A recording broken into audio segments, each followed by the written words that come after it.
There are two end-of-life situations where I think we need new legislation.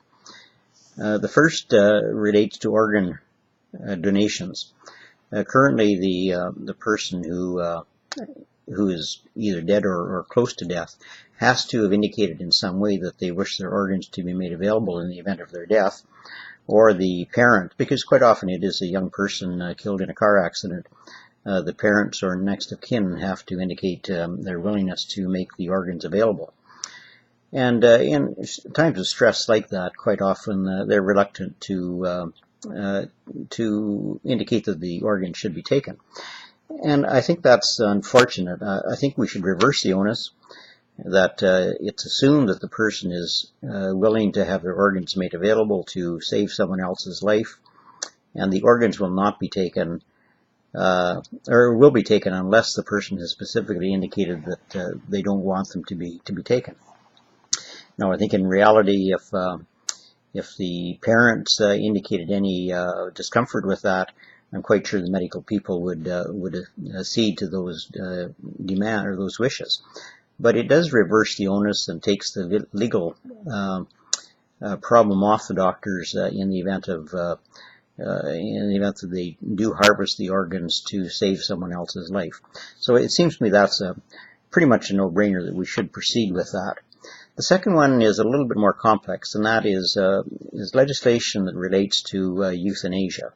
In other words, doctor-assisted suicide, if you want to use that terminology.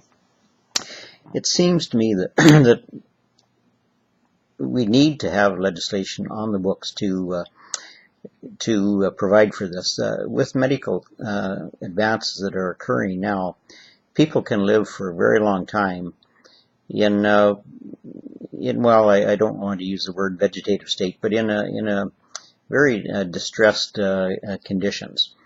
And so there are many people who I think if you talk to them in a rational way, they would concur with the fact that it would be reasonable that if they get into a position where there is no likelihood that they're going to survive, and that their condition is only going to deteriorate, causing more pain and suffering for themselves, but also pain and suffering for the next of kin who are surviving. It seems to me that we should be able to find some way to make it possible for doctors, when the right circumstances have been identified, to accede to the wishes of somebody in that case to have a dignified end of their life.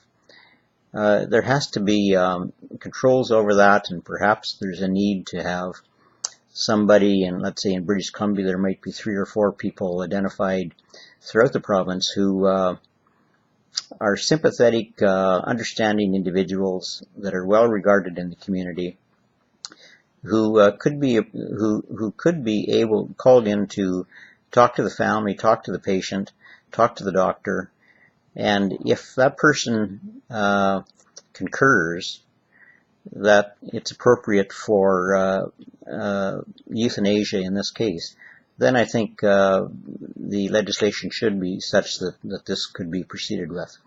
I think that would be an adequate control on the family members on the one hand, and doctors who are too aggressive on the other hand.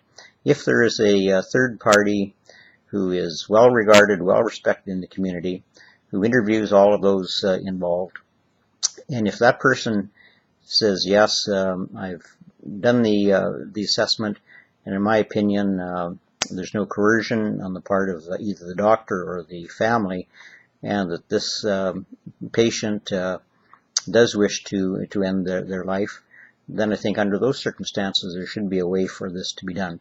And doctors, of course, have medicine available to them that the death could be very painless, could be very dignified, and I think we need to have legislation that provides for this.